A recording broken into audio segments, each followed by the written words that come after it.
स्वागत है आप सभी का द शिक्षा कैपिटल यूट्यूब चैनल पे। हमारे कविता की क्लास हम कर रहे हैं। इससे पहले हम मुक्तिबोध की कविताएं हम कुछ पढ़ रहे थे, उसमें से ब्रह्म राक्षस कविता और भूल गलती दो कविताएं हम पढ़ चुके हैं। आज कविता अंधेरे में पढ़ेंगे, क्योंकि अंधेरे में कविता बहुत बड़ी कविता है और लंबी कविता है, तो इसी के चलते हमने कहा इसको इसके अलग ही क्लास लें। एक क्लास में लेंगे तो बहुत जो है लंबी क्लास हो जाएगी। तो आज की क्लास अंधेरे में कविता है, और अंधेरे में कविता है इसीलिए मैं इसको अंधेरे में पढ़ा रहा हूँ, मतलब रात में ही रिकॉर्ड कर रहा हूँ। दिन में बहुत लंबी कविता हो जाती है, दिन में और भी पढ़ाना होता है। देख लो कुछ इस प्रकार से इसमें आपको अंधेरे में कविता के बारे में संपूर्ण जानकारी मिलेगी, और लाइन बाय लाइन अंधेरे की कविता मैं पढ़ाऊँगा, ठीक है। क्योंकि अंधेरे में कविता इतनी इंपॉर्टेंट कविता है, कई बार प्रश्न इससे बन चुके हैं।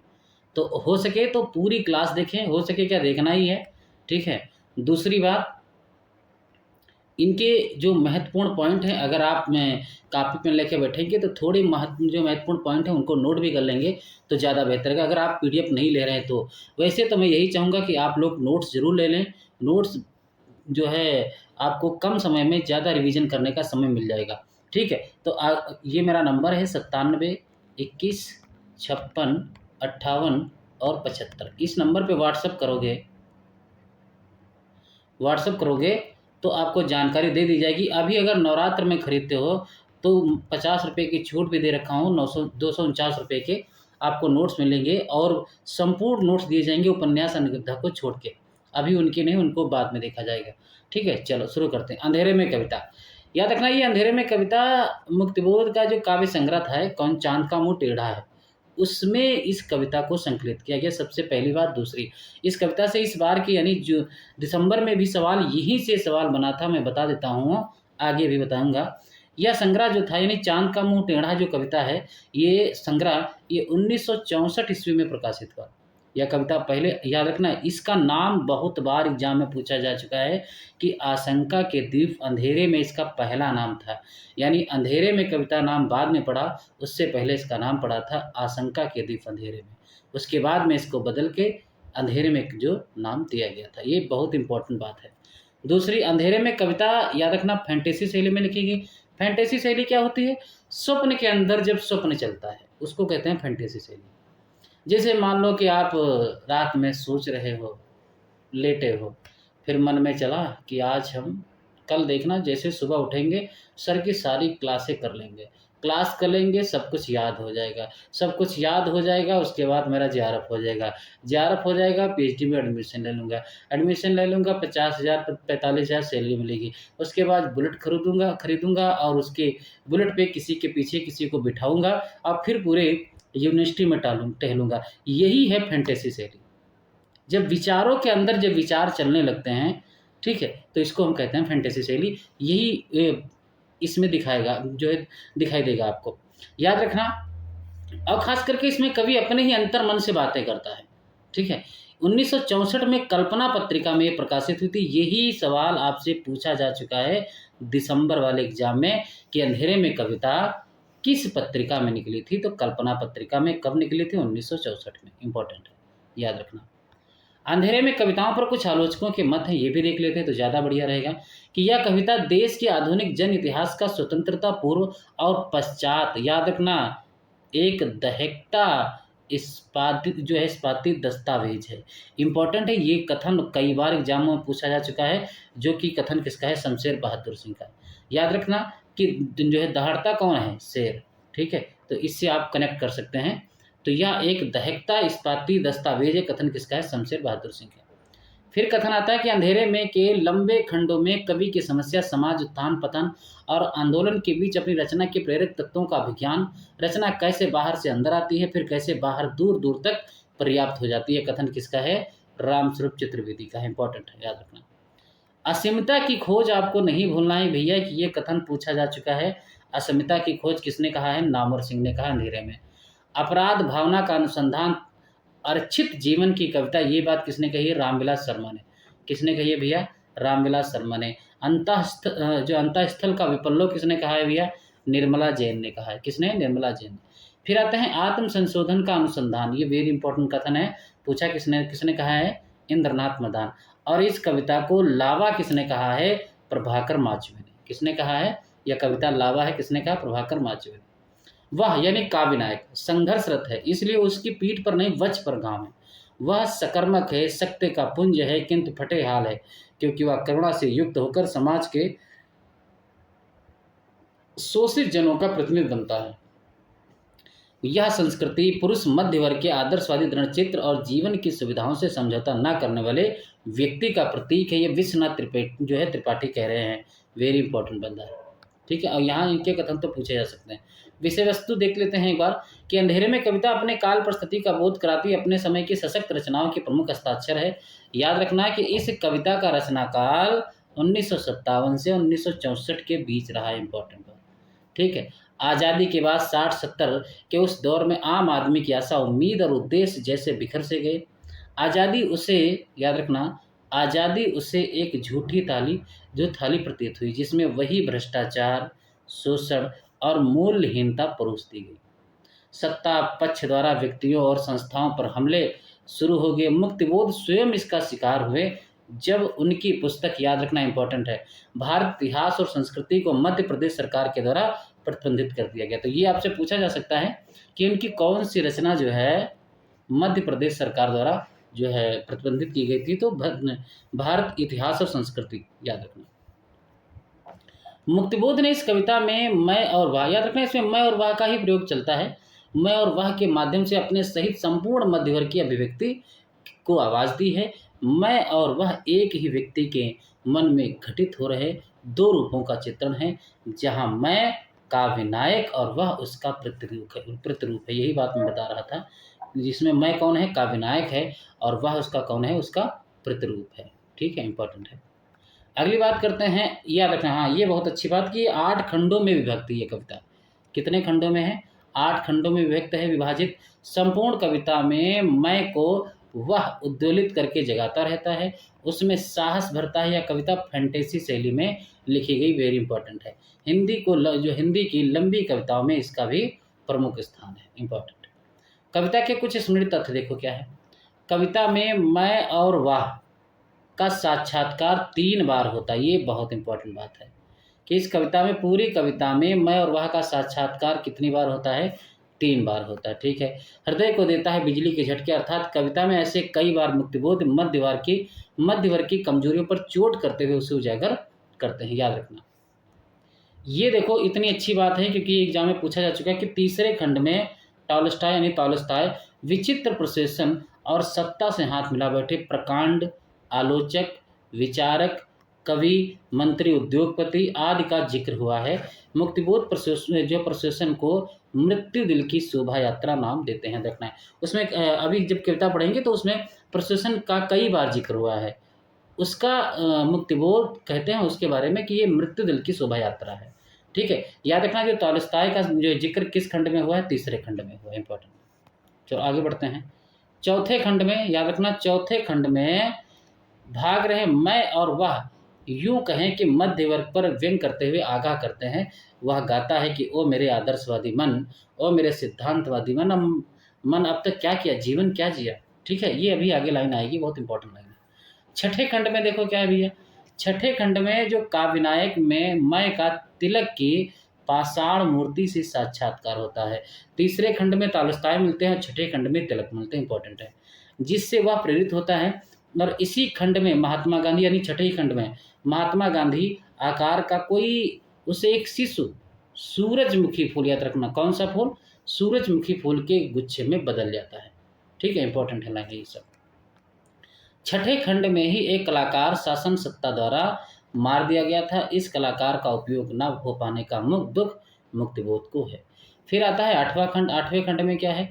8वें खंड में अंततः कवि क्रांति करवा ही देता है। नगर से भयानक धुआं उठ रहा है, कहीं आग लग गई, कहीं गोली चल गई, आगे लाइन अभी आएगी, ठीक है। श्रीकांत वर्मा, याद रखना, वेरी इंपॉर्टेंट, श्रीकांत वर्मा ही कविता, इस जो है अंधेरे में कविता का संपादन किया था।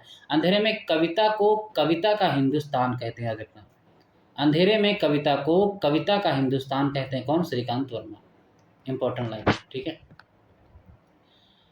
चांद का मुंह टेढ़ा है की भूमिका में श्रीकांत वर्मा ने कहा था, देखो क्या कहा था, कि मुक्तिबोध जिंदगी में एक स्नायु के तनाव को एक बार जीवन में और दूसरी बार अपनी कविताओं में जीते हैं, याद रखना, इंपॉर्टेंट है। ये श्रीकांत वर्मा ने चाँद का मुँह टेढ़ा की भूमिका में लिखा था, क्योंकि चाँद का मुँह टेढ़ा का संपादन श्रीकांत वर्मा ने किया था। रामविलास शर्मा का मानना है कि इस कविता में मौजूद मैं मुक्तिबोध का ही रूप है। उनके शब्दों में मुक्तिबोध की कविताओं को उनके व्यक्तित्व से अलग करके देखना संभव नहीं है। ठीक है, इम्पोर्टेंट बात है। देखो, नावर सिंह इसे अस्मिता की खोज बताते हैं, तो निर्मला जैन अंतःस्थल का विपल्य, ये हम लोग पढ़ चुके हैं। यहाँ से हमारी कविता शुरू होती है। अंधेरे में एक जिंदगी का कमरा, देखो पहले ही कह दिया, इन्होंने प्रतीक दे दिया है कि जिंदगी का कमरा है, अंतर्मन उसके अंदर है, और वो बात कर रहा है, देख रहा है, बाहरी दुनिया को देखना चाहता है। ज़िंदगी के, हमको इसकी व्याख्या नहीं करूँगा मैं, इतना याद रखना, ये इतनी लंबी कविता पढ़ ही लूँ, इतनी ही बड़ी बात है। और इसमें से जो महत्वपूर्ण फैक्ट्स है वो मैं साथ-साथ बताता चलूँगा, क्योंकि इतनी लंबी कविता व्याख्या नहीं की जाती है इनकी, क्योंकि एग्ज़ामिनर भी नहीं पूछता है, आपको सिर्फ़ फैक्ट्स देखना है, लाइनों को ध्यान में रखना है बस, बाकी कुछ नहीं। ज़िंदगी के कमरों में अंधेरे लगाता है चक्कर कोई एक लगातार आवाज़, कविता को पढ़ना सुनना गौर से और ध्यान में रखना कि खुद ही कहानी समझ में आने लगेगी। कोई एक लगातार आवाज़ पैरों की देती है सुनाई बार बार बार बार, वह नहीं दिखता नहीं ही दिखता किंतु वह रहा घूम, तिलस्मी खो में गिरफ्तार कोई एक। तिलस्मी खो मतलब जादुई गुफा, इनको जादुई गुफा में कोई एक नजर आया है। भीत, भीत मतलब दीवार, भीत यानी दीवार पर आती हुई पास से गहन रहस्य में अंधकार ध्वनि सा अस्तित्व जनाता अनिवार्य कोई एक, और मेरे हृदय की धक धक पूछता है वह कौन है। सुनाई जो देता पर नहीं देता दिखाई, मुझे सुनाई तो देता है पर दिखाई नहीं देता, मुझसे बात तो कर रहा है पर दिखाई नहीं दे रहा। इतने में अकस्मात गिरते हैं भीतर से फूले हुए पलस्तर, खिरती है चूनी भरी रेत, खिसकती हैं पपड़ियाँ इस तरह खुद ब खुद, कोई बड़ा चेहरा बन जाता है स्वयं भी। उनके देखो मुक्तिबोध लेटे हुए हैं अपने कमरे में, और उनको दीवार पे आकृतियाँ नज़र आने लगी हैं। कोई बड़ा चेहरा बन जाता है स्वयं भी, यानी स्वयं अपने आप। मुख बन जाता है दीवार पर, नुकीली नाक, जो दीवार पे चेहरा बना है उसका हुलिया बता रहे हैं कि नुकीली नाक भव्य ललाट दृढ़ हनु, नुकीली नाक है, भव्य ललाट है, दृढ़ हनु है। तो ये कोई अनजानी अनपहचानी आकृति, कौन वह दिखाई जो देता पर नहीं जाना जाता, कौन मन है वह बाहर शहर के पहाड़ी के उस पार तालाब। याद रखना ये लाइन। अंधेरा सब और निस्तब्ध जल पर भीतर से उभरती है सहसा जो है सलिल के थम श्याम शीशे में कोई श्वेत आकृति कोहिरा, कोई बड़ा चेहरा फैल जाता है और मुस्काता पहचान बताता, किंतु मैं हतप्रभ नहीं वह समझ में आता। अरे अरे, तालाब के आसपास अंधेरे में वन वृक्ष चमक चमक उठते हैं। हरे अचानक वृक्षों के शीश पर नाच नाच उठती हैं बिजलियां, शाखाएं डालियां झूमकर लपटकर सीख एक दूसरे पर पटकती हैं सिर के अकस्मात। वृक्षों के अंधेरे में छिपी हुई किसी एक रश्मि खू का सिला द्वार खुलता है तड़ से, घुसती हैं लाल लाल मसाला जाप, अजीब सी अंतराल विवर के तम्मे लाल लाल कोहरे में सामने रखता लोक स्नात पुरुष एक रहस्य साक्षात। याद रखना, इनको कोहरे में कौन नजर आ रहा है, रखता लोक स्नात पुरुष। तेजो प्रभाव में उसका ललाट देख मेरे अंग अंग में अजीब एक थरथर। अब ये जो रक्ता लोक स्नात पुरुष हैं उनके बारे में उनकी देखो, गौरवर्ण दीप्त दृक सौम्य मुख, गोरे वर्ग के हैं, दीप्त जो है दृग हैं, आंखें हैं, आंखें दीप रही हैं, चमक रही हैं, सौम्य मुख है, ठीक है, श्यामला टाइप का मुख है, संभावित स्नेह सा प्रिय रूप देखकर विलक्षण शंका, भव्य अजान बुझ देखते ही साक्षात गहन एक संदेह। आजान भुज यानी जिसकी भुजाएं घुटनों तक लंबी होती हैं उसको आजान भुज कहा जाता है, ठीक है। तो इतने लंबे चौड़े उनको रक्त स्नात पुरुष नजर आते हैं, कहाँ जो है, कोहरे में।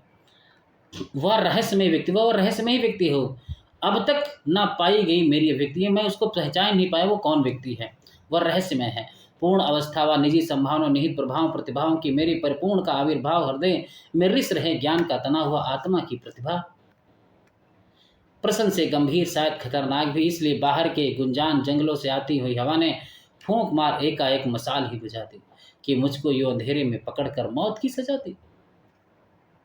किसी काले डैश की घनी काली पट्टी ही आंखों में बंध गई, किसी खड़ी पाई की सूली पर मैं टांग दिया गया, किसी शून्य बिंदु के अंधेरे में खड्डे में गिरा दिया गया मैं अचेतन स्थिति में। ये पहला खंड था, ठीक है। दूसरे खंड में, हालांकि दो मेरे ख्याल से खंड नहीं है, खंडों को आपको ध्यान नहीं रखना है। सूनापन सिहरा, अंधेरे में ध्वनियों के बुलबुले उभरे, शून्य के मुख पर सलवटे स्वर के मेरे मेरे ही उस पर धंसती हुई सिर छटपटा रही, शब्दों की लहरें मीठी है दुसा। अरे हाँ, साकल ही रह रहे, याद रखना, साकल ही रह रहे, बसती है द्वार पर। कोई मेरी बात मुझे बताने के लिए बुलाता है, बुलाता है, बुलाता है।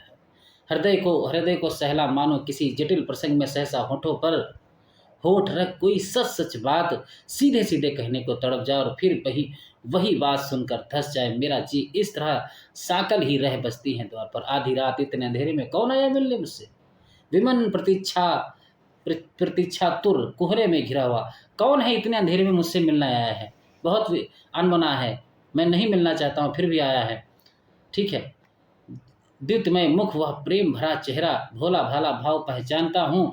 बाहर जो खड़ा है वह व्यक्ति है जहाँ, जी हाँ, जो मुझे तिलस्मी खो में दिखा था। याद रखना, जो तिलस्मी खो में दिखा था जादुई गुफा में, उसको फिर दोबारा नजर आया है।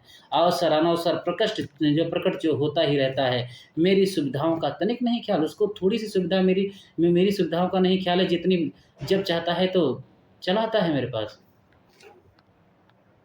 चाहे जहाँ, चाहे जिस उपस्थिति, चाहे जिस रूप में, चाहे जिन प्रतीकों में प्रस्तुत, इशारे से बनाता है, समझाता रहता है। हृदय को देता है बिजली के झटके, अरे उसके चेहरे पर खिलती है सुबह, गालों पर चट्टानी चमक, पठार की आंखों में किरणली शांत की लहरें, उसे देख प्यार उमड़ता है अनायास, लगता है दरवाजा खोलकर बाहों में कस लूं, हृदय में रख लूं, घुल जाऊं, मिल जाऊं, लिपट कर उसे, परंतु भयानक खड्डे के अंधेरे में आहत और छत विछत में पड़ा हुआ हूँ। शक्ति ही नहीं है कि उठ सकूं जरा भी, या भी तो सही कि मुझे कमजोरियों से ही लगाव है मुझको।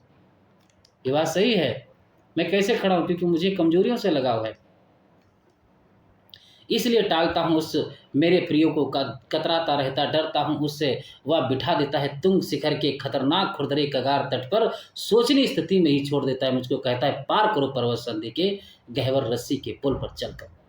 वो मुझे हिमालय की चोटी पर बिठा देता है और कहता है कि इस पुल को पार करो, दूर उस शिखर कगार पर स्वयं ही पहुंचो। अरे भाई, मुझे नहीं चाहिए शिखरों की यात्रा, मुझे तामझाम नहीं चाहिए,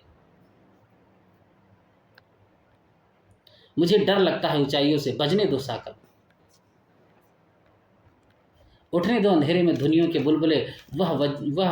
वह जन वैसे ही आप चला जाएगा, आया था जैसा, खड्डे के अंधेरे में पड़ा रहूंगा, पीड़ाएं समेटे क्या करूं क्या नहीं करूं, मुझे बताओ। इस तम शून्य में, अंधेरे, तम मतलब शून्य, इस अंधेरे शून्य में तैरती है जगत, समीक्षा की हुई उसकी सह नहीं सकता, विवेक विक्षुब्ध महान उसका तम तम अंतराल में सह नहीं सकता, अंधियारे मुझ में द्युत आकृति सा भविष्य का नछा दिया हुआ उसका सह नहीं सकता। नहीं, उसको मैं छोड़ नहीं सकूंगा, सहना पड़े मुझे चाहे जो, भले ही कमजोर घुटनों को बार बार मसल लड़खड़ाता हूँ मैं, उठता हूँ दरवाजा खोलने, चेहरे के रक्तहीन विचित्र शून्य को गहरे पोंछता हूँ हाथ से, अंधेरे के ओर छोड़ टटोल कर बढ़ता हूँ आगे, पैरों से महसूस करता हूँ धरती का फैलाव, हाथों से महसूस करता हूँ दुनिया, मस्तक अनुभव करता है आकाश, दिल में तड़पता है अंधेरे का अंदाज, आंखें तथ्य को सूंघती सी लगती हैं, केवल शक्ति है स्पर्श की गहरी, आत्मा में भीषण सतचित वेदना जल उठी, दहकी विचार हो गए जो विचरण सहचर, बढ़ता हूँ आगे, चलता हूँ संभल कर, द्वार टटोलता, जंग खाई जमी हुई जबरन सिटकनी हिलाकर जोर लगा दरवाजा खोलता है, झांकता हूँ बाहर, सुनी है राह, अजीब है फैलाव, सर्द अंधेरा, ढीली आंखों से देखते हैं विश्व, उदास तारे, हर बार सोच और हर बार अफसोस, हर बार जिक्र के कारण बढ़े हुए दर्द का, मानो कि दूर वहां अंधियारा पीपल देता है पहरा, हवाओं के निसंग लहरों में कांपती कुत्तों की दूर अलग अलग आवाज, टकराती रहती है सियारों की ध्वनि, कांपती हैं दूरियां, गूंजते हैं फासले, बाहर कोई नहीं बाहर, इतने में अंधियारे शून्य में कोई चीख गया, रात का पक्षी, ये पंक्ति पूछी जा चुकी है, कौन चीख के जाता है? रात का पक्षी कहता है। रात का पक्षी क्या कह रहा है कि वह चला गया, वह नहीं आएगा ही नहीं अब तेरे द्वार पर, वह निकल गया है गांव में शहर में, उसको तू खोज, अब उसका तू शोध कर, वह तेरी पूर्णतम परम अभिव्यक्ति, उसका तू शिष्य है, यद्यपि जो है पलातक वह तेरी गुरु है, गुरु है, गुरु है। यानी वो जो गया है वो तेरा गुरु था। ये रात का पक्षी कह रहा उससे। समझ ना पाया कि चल रहा स्वप्न या जागृति शुरू हुई, दिया जल रहा है पीता लोक प्रसार में, काल चल रहा है आसपास फैली हुई जग आकृतियां लगती हैं छपी हुई जड़ जो है चित्र आकृतियों से अलग व दूर दूर निर्जीव। अब देखो यह सिविल लाइन्स है, याद रखना यह सिविल लाइन्स है। मैं अपने कमरे में यहाँ पड़ा हुआ हूँ, आंखें खुली हुई हैं, पीटे के बालक सा मार खाया चेहरा उदास से कह रहा। याद रखना ये इंपॉर्टेंट पंक्ति है। स्लेट पट्टी पर खींची गई तस्वीर, भूत जैसी आकृति, क्या मैं हूं? मैं हूं। रात के 2 बजे हैं, देखो रात के 2 बजे वो बता रहे हैं समय क्या हो रहा है। रात के 2 बज चुके हैं, दूर दूर जंगल में सियारों की हो। अब ये पूछा जा सकता है कि कितने समय जंगल में सियार की जो है आवाज़ें आ रही थी, ऐसे क्वेश्चन बन सकते हैं। पास पास आती हुई घर जो है घहराती हुई गूंजती किसी रेलगाड़ी की पहियों की आवाज़, पहियों की आवाज़, किसी अनपेक्षित असंभव घटना का भयानक संदेह, अचेतन प्रतीक्षा, कहीं कोई रेल एक्सीडेंट ना हो जाए। चिंता के गणित अंक आसमानी स्लेट पट्टी पर चमकते हैं, खिड़कती से दिखते हैं। हाय हाय, ये देखो तीसरा है। हाय हाय तालस्ताय, कैसे मुझे दिखे सितारों के बीच घूमते और रुकते पृथ्वी को देखते। ये इंपॉर्टेंट बात इसलिए हो गई आपसे, मैं बता दूं, क्योंकि एग्जाम में पूछा जा सकता है कि सितारों के बीच में कौन उनको नजर आया था। याद रखना तालस्ताय, कौन आए थे? तालस्ताय। कहाँ आए थे? सितारों के बीच में, इंपॉर्टेंट है। शायद तालुस्तानुमा कोई वह आदमी और है, और मेरे किसी भीतरी धागे की आखिरी छोर व अनलिखे मेरे उपन्यास का केंद्रीय संवेदन दबी हुई हाय हाय नुमा, शायद तालुस्तानुमा। प्रश्न 1 शुरू होता है। निस्तब्ध नगर के मध्य रात्रि अंधेरे में सुनसान किसी दूर बैंड की दबी हुई जो है क्रमागत तान धुन। याद रखना इंपॉर्टेंट है। प्रश्न 1 में मंद तार उच्च निम्न जो है स्वर स्वप्न, उदास उदास ध्वनि तरंगे हैं गंभीर, दीर्घ लहरियां। गैलरी में जाता हूँ, देखता हूँ, रहता हूँ, वह कोलतार पथ अथवा मरी हुई खिंची हुई कोई काली जी, वह बिजली के द्युतिमान दिए या मरे हुए दांतों का चमकदार नमूना, किंतु दूर सड़क के उस छोर शीत भरे, याद रखना शीत भरे थराते तारों के अंधियारे तल में नील तेज उद्भास पास पास पास आ रहा है। इस ओर दबी हुई गंभीर गंभीर स्वर स्वप्न तरंगे, सत धुन जो है संगम संगीत, उदास, याद रखना उदास तान धुन समीप आ रहा है। और अब गैस लाइट पातों की जो है बिंदुएं छिटकी बीच बीच उनके सामने जुलूस सा क्या कुछ दिखता है। और अब गैस लाइट निलाई में रंगे हुए अपार्थिव चेहरे बैंड दल, उनके पीछे काले काले बलवान घोड़ों का जत्था दिखता है, घना व डरावना अवचेतन ही जुलूस में चलता है। क्या शोभा यात्रा किसी मृत्यु दल की थी। अजीब, दोनों ओर नीली गैस लाइट पात जो है रही जल रही हैं। जब नींद में खोए हुए, याद रखना पंक्तियां इंपॉर्टेंट है, नींद में खोए हुए शहर की गहन अवचेतना में हलचल जो है पाताली तल में चमकदार सांपों की उड़ती हुई लगातार लकीरों की वारदात, सब सोए हैं लेकिन मैं जाग रहा हूं, देख रहा हूं रोमांचकारी व जादुई अकस्मात। विचित्र प्रोसेसन, फिर नजर आता है दूसरा प्रोफेशन, गंभीर कुछ मार्च, कला बत्तू वाला, कला जरीदार ड्रेस पहने चमकदार बैंड दल। ठीक है। अस्थ रूप, यकृत स्वरूप, उदार आकृति, आंतों की जालों से बाजे हुए दमकते हैं भयंकर गंभीर गीत, स्वप्न तरंगे उभरते रहते हैं धुनियों के आवर्त मंडराते पथ पर।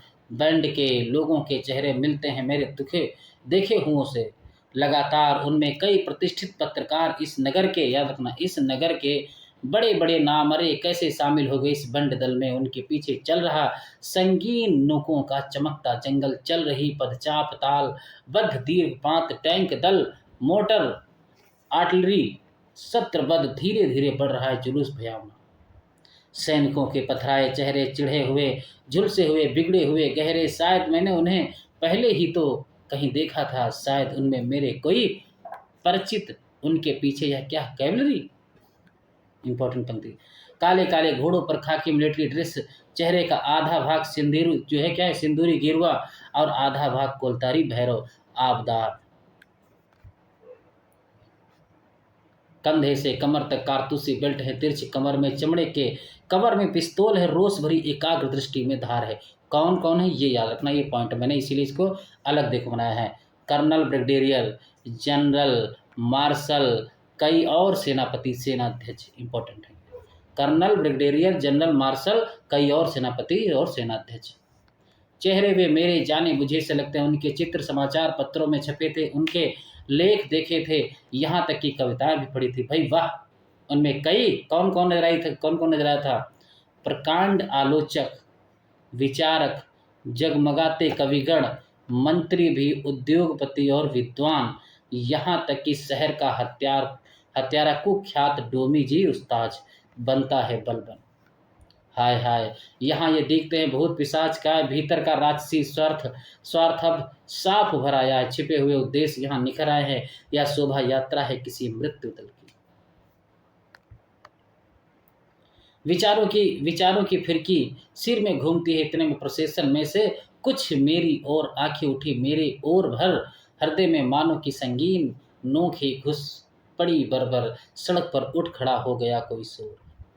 क्या क्या है सड़क पर कि मारो गोली दागो साले को एकदम दुनिया की नज़रों से हटकर। ये पंक्ति जो मैंने बिल्कुल ये बड़े फॉन्ट में की है, ये बहुत इंपॉर्टेंट है, पूछी जा सकती है।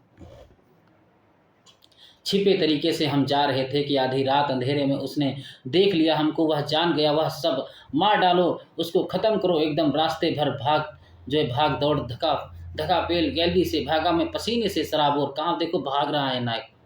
वह एकाएक टूट गया स्वप्न, छिन्न भिन्न हो गए सब चित्र, जागते हैं फिर से याद आने लगा वह स्वप्न, फिर से याद आने लगा अंधेरे चेहरे। और तब मुझे प्रतीत हुआ भयानक गहन मृत्युमा इसी नगर की हर रात जुलूस में चलती हैं, परंतु दिन में बैठती हैं मिलकर करती हुई षड्यंत्र। विभिन्न दफ्तरों, कार्यालयों, केंद्रों में, घरों में। हाय हाय, मैंने उन्हें देख लिया नंगा, इसकी मुझे और सजा मिलेगी।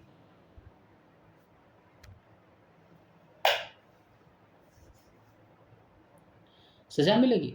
अकस्मात याद रखना, चार कागज कहीं खड़का, मेरा दिल धड़का, उदास मटमैला मन रूपी वाल्मीकि चल विचल हुआ सहसा। अगणित काली काली हाइफन डैशों की लीकें बाहर निकल पड़ी,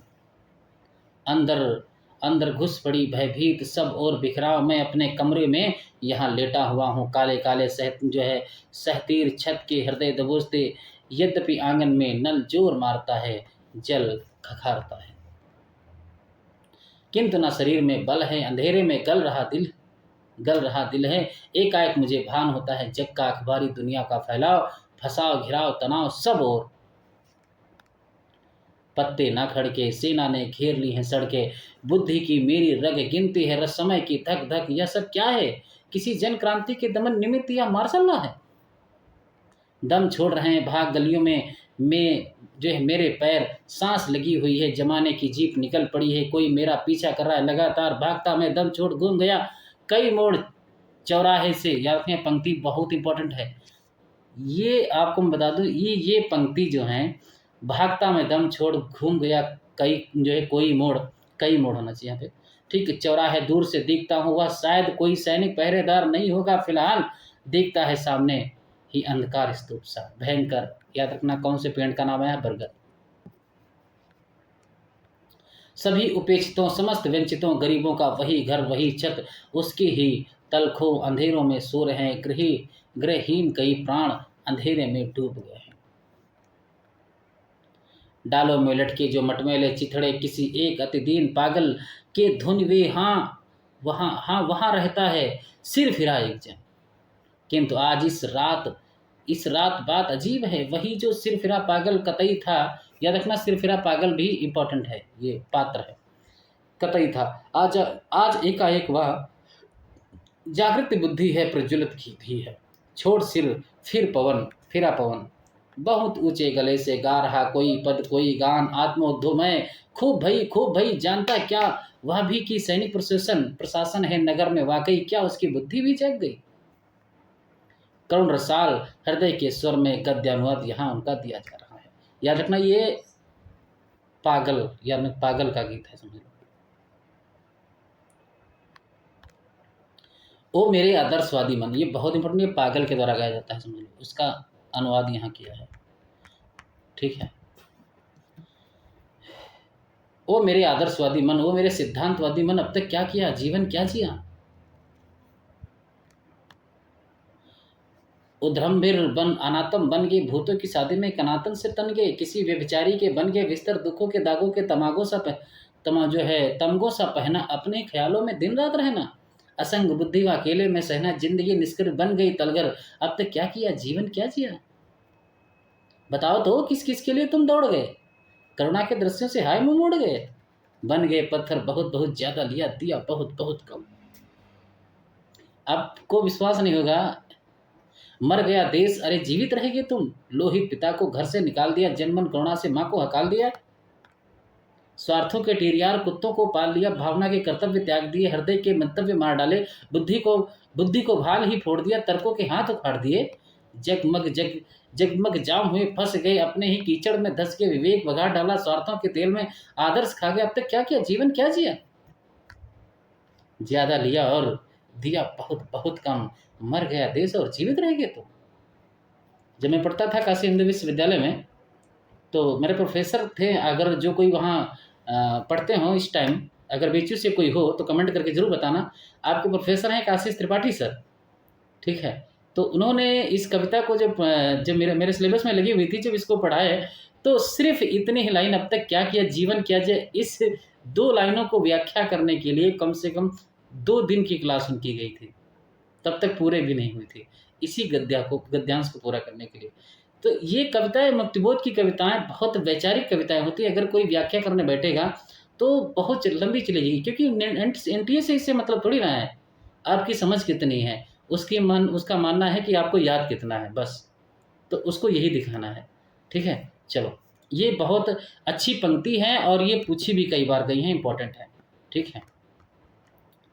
मेरा सिर गरम है इसलिए भरम है कि सपनों में चलता है आलोचन, सपनों में आलोचन चलता है, विचारों के चित्रों के अवलंबे में चिंतन, निजित माफ है बेचैन, क्या हूँ क्या करूँ किससे कहूँ, कहाँ जाऊँ दिल्ली या उज्जैन। याद रखना, किन दो शहरों का नाम हुआ आया है, दिल्ली या उज्जैन का।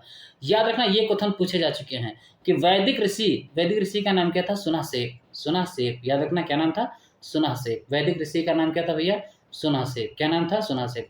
साप भ्रष्ट पिता अजीर गर्त के समान। याद रखना, यानी सुनासेप किसके पिता थे, अजीर गर्त के। किसके थे, अजीर गर्त के। पूछा जा चुका है एग्जाम में, इंपॉर्टेंट है, ठीक है। व्यक्तित्व अपना ही अपने से खोया हुआ, वही उसे अकस्मात मिलता था रात में, पागल था दिन में सिर फिरा विक्षिप्त मस्तिष्क, हाय हाय उसने भी यह क्या गा दिया, यह उसने क्या नया ला दिया, प्रत्यक्ष में खड़ा हो गया किसी छाया मूर्ति सा, समझ स्वयं होने लगी बहस और लगने लगे परस्पर तमाचे, फिर पागलपन, वृथा आलोचन, गालियों में अंधकार भयावह, मानो मेरे कारण ही लग गया मार्शल लावा, मानो मेरे निष्क्रिय संज्ञा ने संकट बुलाया, मानो मेरे कारण ही दुर्घट हुई यह घटना, चक्र से चक्र लगा हुआ जितना ही तीव्र है द्वंद क्रियाओं घटनाओं का बाहरी दुनिया में, उतनी ही तेजी से भीतरी दुनिया में चलता है द्वंद की फिक्र से फिक्र लगी हुई है। आज उस पागल ने मेरी चैन भुला दी है, मेरी नींद गंवा दी है, मैं इस बरगद के पास खड़ा हूँ, मेरा यह चेहरा घुलता है जाने किस अथाह गंभीर सामले जल से, झुके हुए गुमसुम टूटे हुए घरों के तिमिर अतल से, घुलता है मन यह रात्रि के श्यामल ओस से, छालित कोई गुरु गंभीर महान अस्तित्व महकता है लगातार, मानो खंडहर प्रसारों में उद्यान गुलाब चमेली के रात्रि तिमिर में महकते हैं, महकते ही रहते हैं हर पल, किंतु वे उद्यान कहाँ है, अंधेरे में पता नहीं चलता, मात्र सुगंध है सब ओर, पर उस महक लहर में कोई छिपी वेदना, कोई गुप्त चिंता छटपटा रही है। एकाएक मुझे भान पीछे से किसी अजनबी ने कंधे पर हाथ रख, चौंकता मैं भयानक, एकाएक थर थर रेंग गई सिर तक, नहीं ऊपर से गिरकर कंधे पर बैठ गया बरगद पात एक। क्या वह संकेत, क्या वह इशारा, क्या वह चिट्ठी है किसी की, कौन सा इंगित, भागता में दम छोड़ घूम गया कई मोड़, बंदूक धाए धाए मकानों के ऊपर प्रकाश सा छा गया गिरुआ, भागता में दम छोड़ घूम गया कई मोड़, घूम गई पृथ्वी घूम गया आकाश। और फिर किसी एक मुंदे हुए घर की पत्थर सीढ़ी दिख गई उस पार, चुपचाप बैठ गया सिर पकड़कर। दिमाग में चक्कर चक्कर भौरे, भौरों के गोल गोल केंद्र में दिखा स्वप्न सरीखा। भूमि की सतहों के बहुत बहुत नीचे अंधियारे एकांत प्राकृत गुहा, एक विस्तृत खो के सावले तल में तिमिर को भेद कर चमकते हैं पत्थर। मणि तेजस्क्रिय रेडियो एक्टिव रत्न भी बिखरे हैं। झरता है जिन पर प्रबल प्रपात, एक प्राकृत जल व आवेग भरा है। द्युतिमान मड़ियों की अग्रियों अग्रियों पर से फिसल फिसल कर बहती हैं लहरें। लहरों के तल तल में से फूटती हैं किरणें, रत्नों की रंगीन रूपों की आभा फूट निकलती है। खो की बेडोल भीत है छिलमिल, पाता हूँ निज को खो के भीतर। विलुप्त नेत्रों से देखता हूँ द्युतियाँ, मणि तेजस्क्रिय हाथों में लेकर विभोर आंखों से देखता हूँ उनको। पाता हूँ अकस्मात दीप्त में वलियत रत्न वे नहीं है। अनुभव वेदना विवेक निष्कर्ष मेरे ही अपने यहाँ पड़े हुए हैं। विचारों को याद रखना, विचारों की रक्तिम अग्नि के मणि वे प्राण जल प्रपात में घुलते हैं प्रतिपल। अकेले में किरणों की गीली है हलचल। हाय हाय मैंने उन्हें गुहावास दे दिया, लोक हित से क्षेत्र से, याद रखना, लोक हित क्षेत्र से कर दिया वंचित, अनुपयोगी से वर्जित किया और निषिद्ध कर दिया। खोह में डाल दिया वे खतरनाक थे बच्चे भीख मांगते। और खैर यह ना समय जूझना ही तय, सीन बदलता है। याद रखना यहाँ से सीन बदल जाता है। सुनसान चौराहा सांवला फैला, बीच में वीरान गिरवा घंटाघर, ऊपर कथई बुजुर्ग गुंबद। सांवली हलाव में काल टहलता है, रात में पीले हैं चार घड़ी चेहरे। मिनट के कांटों की चार अलग अलग गतियां, चार अलग अलग कोण की चार अलग अलग संकेत। मनस गतिमान चार अलग अलग गतियां।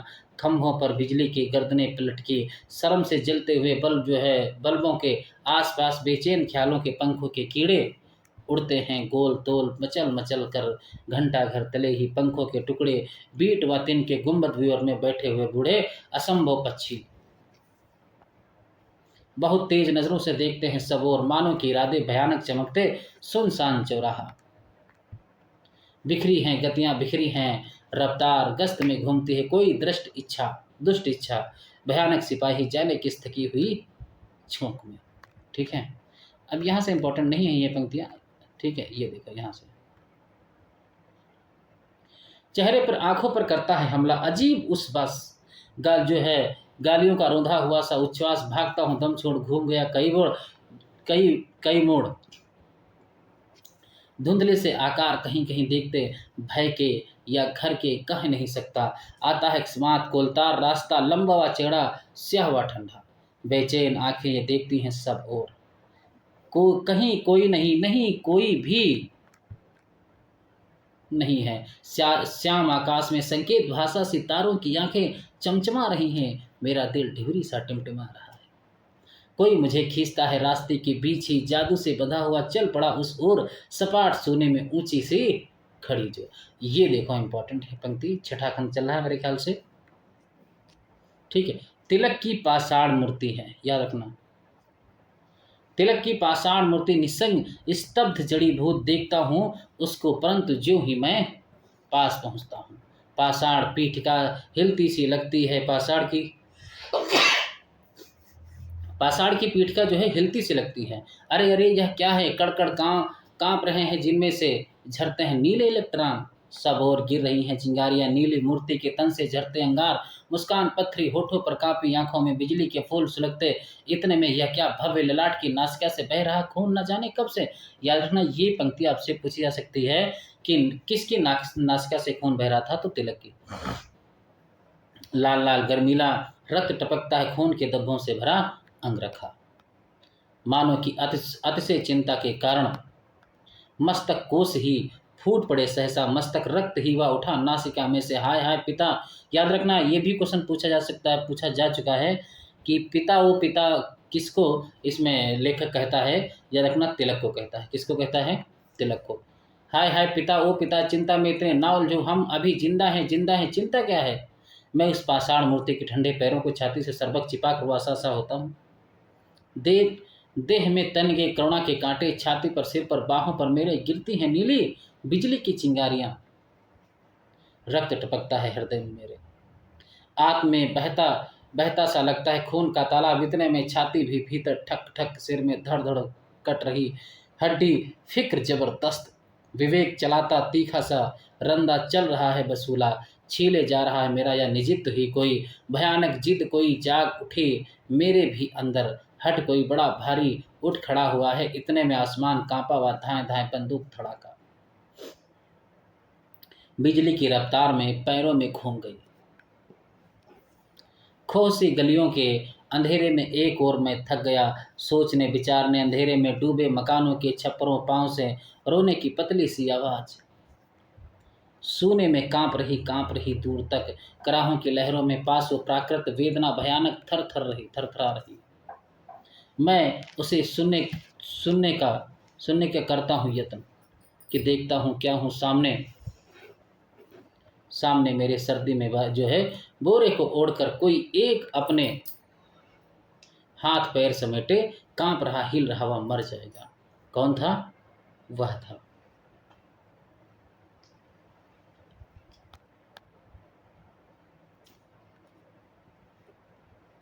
इतने में वह सिर खोलता है, सहसा बाल बिखरते हैं, दिखते हैं कान की, फिर में मुंह खोलता है, वह कुछ बुदबुदा रहा है, किंतु मैं सुनता ही नहीं हूँ। ध्यान से देखता हूँ, वह कोई परिचित जिसे खूब देखता था, निरखा था कई बार, पर पाया नहीं था। अरे हाँ, वह तो विचार उठते ही तब ये सोचने का साहस सब चला गया। अब देखो इसी खंड में गांधी जी नजर आए हैं, ठीक है, ये इंपॉर्टेंट है। वह मुख, अरे वह मुख, वे गांधी जी इस तरह पंगु। आश्चर्य, नहीं, जांच पड़ताल की जाए। रूप बदल कर करते हैं चुपचाप सुराख, रस्सी से कुछ अंधेरे की स्याही में डूबे हुए देव को सम्मुख पाकर मैं अतिदीन हो जाता हूँ पास की। बिजली का झटका कहता है भाग जा, हट जा, हम हैं गुजर गए जमाने के चेहरे, आगे तू बढ़ जा। किंतु मैं देखा क्या उस मुख को, गंभीर दृढ़ता की सलवटे वैसे ही शब्दों में गुरुता। वे कह रहे हैं, याद रखना ये वे कह रहे हैं मतलब गांधी जी, इंपॉर्टेंट है, गांधी जी, कि दुनिया ना कचरे का ढेर, कि जिस पर दोनों को चुगने चढ़ा हुआ कोई भी कुक्कुर होना चाहिए। यहाँ पे कुक्कुर कोई भी मुर्गा, याद रखना, दो जाने कुक्कुर यानी कुत्ता और मुर्गा, यदि बांग दे उठे जोरदार बन जाए मसीहा। वे कह रहे हैं मिट्टी के लोंदे में किरगीले कण कण गुण हैं, जनता के गुणों से ही संभव भावी का उद्भव है। गंभीर शब्द वे और आगे बढ़ गए, जाने क्या कह गए हैं, मैं अति उद्विग्न हुआ। एकाएक उठ पड़ा आत्मा की पिंजर, मूर्ति की ठठरी, नाक पर चश्मा, हाथ में डंडा, यानी किसके बारे में? गांधी जी के बारे में। कंधे पर बोरा, बाह में बच्चा, इनके पास एक बच्चा आ गया है। आश्चर्य, अद्भुत, यह शिशु कैसे? मुस्कुरा उस स्थित पुरुष ने कहा तब, या पुरुष ने कहा तब, कि मेरे पास चुपचाप सोया हुआ था, संभालना, इसको सुरक्षित रखना। यानी वो क्या नाम है, गांधी जी, जो गांधी जी के पास अचानक बच्चा जो आ गया था, वो जो वह के पास, मैं के पास पहुंच जाता है। मैं कुछ कहने को होता हूँ, इतने में वहां पर कहीं कोई नहीं, यानी गायब हो जाते हैं। और ज़्यादा गहरा व और ज़्यादा अकेला अंधेरे का फैलाव, बालक लिपटा है मेरे इस गले से चुपचाप, छाती से कंधे से चिपका है नन्हा सा आकाश, स्पर्श से सुकुमार प्यार भरा कोमल, किंतु है भार का गंभीर अनुभव, भावी की गंध और दूरियां अंधेरी, आकाश तारों के साथ लिए हुए मैं चला जा रहा हूँ, घुसता ही जाता हूँ फासलों की खोहों के ताहों में।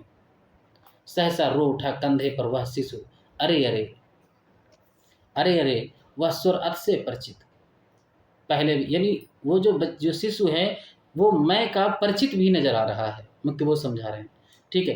पहले भी कई बार तो कहीं भी सुना था, उसमें तो स्फोटक क्षोभ का आएगा गहरी ही शिकायत, क्रोध भयंकर मुझे यदि कोई स्वर सुन ले, हम दोनों फिर कहीं ना कह सकेंगे कि मैं पुचकारता हूँ, बहुत दुलारता हूँ, समझाने के लिए बहुत गाता हूँ गाने, अधभोली लोरी ही होठों से आके फूट जाती है। मैं चुप करने की जितनी भी करता हूँ कोशिश, और चीखता क्रोध से लगातार गरम गरम अश्रु टपकते हैं मुझ पर। यानी जितना मैं समझा रहा हूँ बच्चे को, वो और ही जो रोने लगता है। किंतु ना जाने क्यों खुश है बहुत, जिसको ना मैं इस जीवन में कर पाया वह कर रहा है। मैं शिशु पीठ को थपथपा रहा हूँ, आत्मा है गीली है, पैर आगे बढ़ रहे हैं, मन जो आगे जा रहा है, डूबता है मैं किसी भीतरी सोच में, हृदय के थाले में रक्त का तालाब, रक्त में डूबी हुई द्युतिमान मड़ियां, रक्त से फूट रही लाल लाल किरणें, अनुभव रक्त में डूबे हुए संकल्प, और ये संकल्प चलते हैं साथ साथ। अंधेरी गलियों में चला जा रहा हूँ, इन्हें मैं पाता हूँ अंधेरे में सहसा, कंधे पर कुछ नहीं, वह शिशु चला गया जाने का। अचानक आया था, अचानक चला गया, यही है फैंटेसी। सामने दिखेगा, स्वप्न में चलता कोई नजर आएगा, अचानक चला जाएगा। अब कभी कभी अपने मन में रात में जब कभी आप सपना देखते हैं तो कहीं देखते हैं कि बहुत पहाड़ों की वादियों में हम घूम रहे हैं, और अचानक पता चलेगा कि फिर घर पे आ गए, कोई नजर आया है, पता चला कि फिर वो कोई दूसरा था। ठीक है, तो यही है फैंटेसी।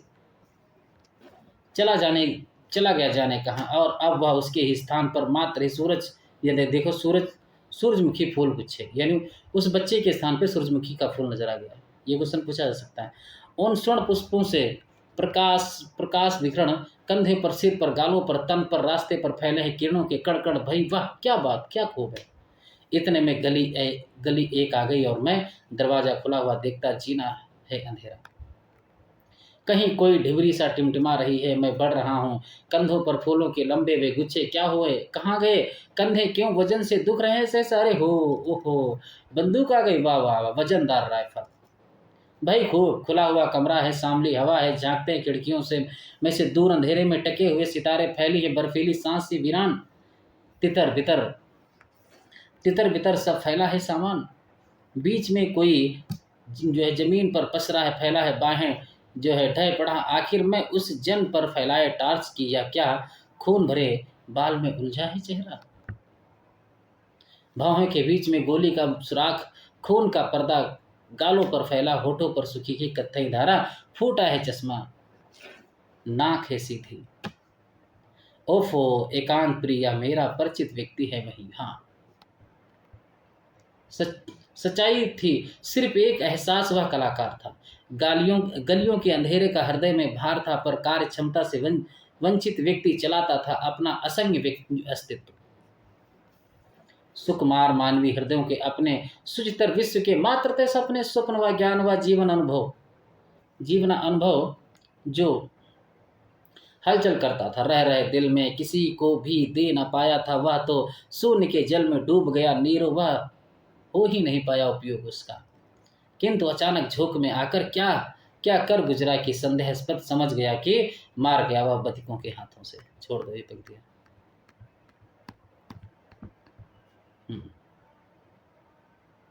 कहाँ कहाँ सच्चे सपनों के आसे, कहाँ कहाँ क्षोभक स्फोटक सामान, भीतर कहीं पर गड़े हुए गहरे तल घर, अंदर छिपे हुए प्रिंटिंग प्रेस को खोजो, जहाँ की चुपचाप ख्यालों के पर्चे छपते रहते हैं, बांटे जाते हैं। इस संस्था के सेक्रेटरी की खोज निकालो, शायद उसका ही नाम है हो आस्था। कहाँ है सरगना इस टुकड़ी का, कहाँ है आत्मा, और मैं सुनता हूँ चिढ़ी हुई ऊंची खिजलाई, जो है खिजलाई हुई आवाज़। याद रखना इंपॉर्टेंट है ये बात। स्क्रीनिंग करो mister Gupta, cross examine him थे जो है थारोली, ये पॉइंट इंपॉर्टेंट है। चाबुक चमकार पीठ पर, यद्यपि जो है खर्च चमे की कथई रक्तिम रेखाएं उभरी। छोड़ दे, पंक्तियों से कोई मतलब नहीं है, इतना समय नहीं इसको पढ़ेंगे हम लोग, आखिरी की पढ़ेंगे, ठीक है, क्योंकि इतना गहराई से नहीं पूछता है, पहले और आखिरी की ज़्यादा ध्यान रखना। अभी तक जितना पढ़ा है उसमें से जब भी पूछता है वहीं से फंस जाता है, ठीक है, आखिरी में देख लें। कमरे में सुबह की धूप आ गई है, गैलरी में फैला है सुनहला रवि छोर, क्या कोई प्रेम का सचमुच मिलेगी, हाय हाय वेदना श्रेय की गहरी जाग गई क्यों कर, सब और विद्युत तरंगी हलचल, चुंबकीय आकर्षण, याद रखना, चुंबकीय आकर्षण प्रत्येक वस्तु का निज आलोक, मानो कि अलग अलग फूलों की रंगीन अलग अलग वातावरण में बेमाप प्रत्येक अर्थ की छाया में अन्य अर्थ झलकता साफ साफ। डेस्क पर रखे हुए महान ग्रंथों के लेखक हैं, डेस्क पे क्या है, महान ग्रंथों के लेखक, मेरी इन मानसिक क्रियाओं के बन गए हैं प्रेक्षक, मेरे इस कमरे में आकाश उतरा, मन या अंतरिक्ष वायु में सिहरा, उठता हूँ जाता हूँ गैलरी में खड़ा हूँ, एकाएक वह व्यक्ति आंखों के सामने, गलियों में सड़कों पर लोगों की भीड़ में चला जा रहा है। वही जन जिसे मैंने देखा था गुहा में, यानी गुफा में, तीसरी बार मिला दिया। धड़कता है दिल कि पुकारने को खुलता है मुंह, कि अकस्मात दिखा हुआ फिर खो गया किसी यन यूथ में, उठी हुई बाह या उठी हुई गहरी। अन जो है अनोखी निज समृद्धि का वह परम उत्कर्ष, परम अभिव्यक्ति, मैं उसका शिष्य हूँ, वह मेरे गुरु है, गुरु है, गुरु है। वेरी इंपॉर्टेंट पंक्तियां हैं, याद रखना। वह मेरे पास कभी बैठा ही नहीं था, वह मेरे पास कभी आया ही नहीं था, तिलिस्मी खो में देखा था जो एक बार, आखिरी बार, पर वह जगत ही गालियों में घूमता है, प्रतिपल वह फटे हाल रूप तरंग जो है तड़िंत रही वह गतमीयता, अत्यंत उद्विग्न ज्ञान तनाव, वह सकर्मक प्रेम की वह अतिशयता, वही फटे हाल रूप। याद रखना, ये पंक्ति जेएनयू के एंट्रेंस में पूछी जा चुकी है। यहाँ से परम अभिव्यक्ति लगातार घूमती है जग में, पता नहीं जाने कहाँ, जाने कहाँ, जाने कहाँ, ये पंक्ति पूछी जा चुकी है, इंपॉर्टेंट। इसलिए मैं हर गली में और हर सड़क पर झांक झांक देखता हूँ हर एक चेहरा, प्रत्येक गतिविधि, प्रत्येक चरित्र, वह एक आत्मा का इतिहास। ठीक है। हर एक देश व राजनीतिक परिस्थिति, प्रत्येक मानवीय स्वानुभूति, आदर्श, विवेक, प्रक्रिया, क्रियागत परिणति खोजता हूँ, पठार पहाड़ समुंदर, जहाँ मिल सके मुझे मेरी वह खोई हुई परम अभिव्यक्ति, अनिवार्य आत्म संभव। ये थी पंक्ति अंधेरे में। मुझे लगता है समझ में नहीं आई होगी, कोई बात नहीं, पर एक बार पढ़ने से क्या होता है कि आपके एक मन में धारणा बन जाएगी कि इसमें मैं और वह का जो है मिलन की बात होती है, और ओ मेरे आदर्शवादी मन, इन पंक्तियों को ध्यान में रखना होता है। सुना सेब तालस्ताय गांधी, इनका थोड़ा बहुत जिक्र, अब यही पॉइंट एग्जाम में पूछे जाते हैं। ठीक है, इतनी लंबी कविता है, क्या करोगे, मगर पढ़ना जरूर है। एक चीज़ मैं आपको बता दूं, उपन्यास और निगद्य की तो मैं बात नहीं करूंगा उसकी, पर कविताएं फिर कहता हूँ, कविता, नाटक, निबंध, कहानी, भारतीय पाश्चात्य और भाषा विज्ञान, इन यूनिट को जो भी कोई भी रचना या कोई भी पंक्ति नहीं छोड़ना चाहिए। पंक्ति तो ठीक है, मतलब इतनी लंबी कविता अयोध्या सिंह उपाध्याय हरिऔध की इतनी लंबी कविता नहीं पढ़ोगे, पर इसमें कोई मेन पॉइंट जो है वो पढ़ लो, थोड़ा बहुत उनके बारे में जानकारी क्या है वो पढ़ लो। ठीक है, जो ज़्यादा बहुत बड़ी है, अब अयोध्या सिंह उपाध्याय हरिऔध की इतनी बड़ी रचना पढ़ने की जरूरत नहीं है, उसमें समय चला जाएगा। ठीक है, अगर हम कहें आदिकाल में जैसे पृथ्वीदासों की लगी है, तो वो कहीं ना कहीं कई बार पूछी जा चुकी है, उसको पढ़ लो। ठीक है, तो कविताएं में यानी इनको, इन पॉइंटों को ध्यान में रखे पढ़ना चाहिए। उपन्यास निगद्य के बारे में सिर्फ जानकारी ले लो, बहुत गहराई से मत पढ़ो। ठीक है, बाकी क्वेश्चन हर जगह से बनते हैं, इस बात को याद रखना। ठीक है, तो चलो आज की क्लास हम यही रखते हैं, विराम करते हैं।